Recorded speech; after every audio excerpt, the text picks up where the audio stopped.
Bienvenue dans l'instant Masuki. Alors comme d'habitude, je vous propose encore une réflexion. On va réfléchir ensemble sur la question qui traverse toutes nos relations. Pourquoi est-il si difficile de faire confiance ? Pourquoi est-il si difficile de faire confiance ? Lorsque nous parlons de confiance, nous pensons souvent qu'elle dépend des autres. Nous nous disons « je ferai confiance lorsque cette personne m'aura prouvé qu'elle le mérite ». Pourtant, la confiance ne dépend pas uniquement de celui qui est en face de nous, elle est aussi influencée par notre histoire, nos expériences, nos déceptions, nos blessures et les conclusions que nous avons tirées de ces expériences. Une personne qui a été trahie ne regarde plus toujours une nouvelle relation avec le même regard. Une personne qui a été déçue peut commencer à se protéger avant même que l'autre ait agi. Sans s'en rendre compte, elle développe une posture relationnelle de vigilance. Elle observe davantage, elle doute plus rapidement, elle interprète plus facilement certaines attitudes, non parce qu'elle manque de volonté, mais parce que son expérience passée influence sa manière d'entrer en relation. Cette réalité existe dans le couple, dans les relations familiales, dans les amitiés, mais aussi dans le monde professionnel.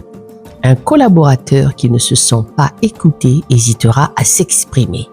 Un manager qui a déjà été trahi pourra avoir du mal à déléguer. Un dirigeant qui a connu des déceptions développera parfois un besoin de tout contrôler. La confiance n'est donc pas uniquement une émotion. Elle est aussi une dynamique relationnelle qui se conduit, se nourrit et parfois se fragilise. Alors, j'aimerais vous proposer une autre question. Et vous savez très bien qu'ici, on réfléchit. C'est le rendez-vous de la réflexion. Lorsque j'ai du mal à faire confiance, est-ce que je regarde réellement la personne qui est devant moi ou est-ce que je regarde encore les blessures laissées par quelqu'un d'autre ? Prenons un instant pour y réfléchir. Parce que cette question peut transformer notre manière de vivre nos relations. Et comme je vous dis régulièrement au cabinet Masuki, nous croyons que la confiance ne se décrète pas. Elle se construit par la cohérence, par le respect, par l'écoute, par la capacité à tenir sa parole et surtout par le courage de regarder ce que notre histoire continue parfois de projeter sur nos relations aujourd'hui. Comme d'habitude, voici une réflexion du jour. Dans quelle relation professionnelle ou professionnelle votre passé influence-t-il encore votre capacité à faire confiance aujourd'hui ? Je vous remercie pour votre écoute, même s'il est un peu tard aujourd'hui. Et souvenez-vous, le rôle de Masuki est de développer la capacité des personnes à se poser les bonnes questions, à comprendre et à transformer durablement leurs relations.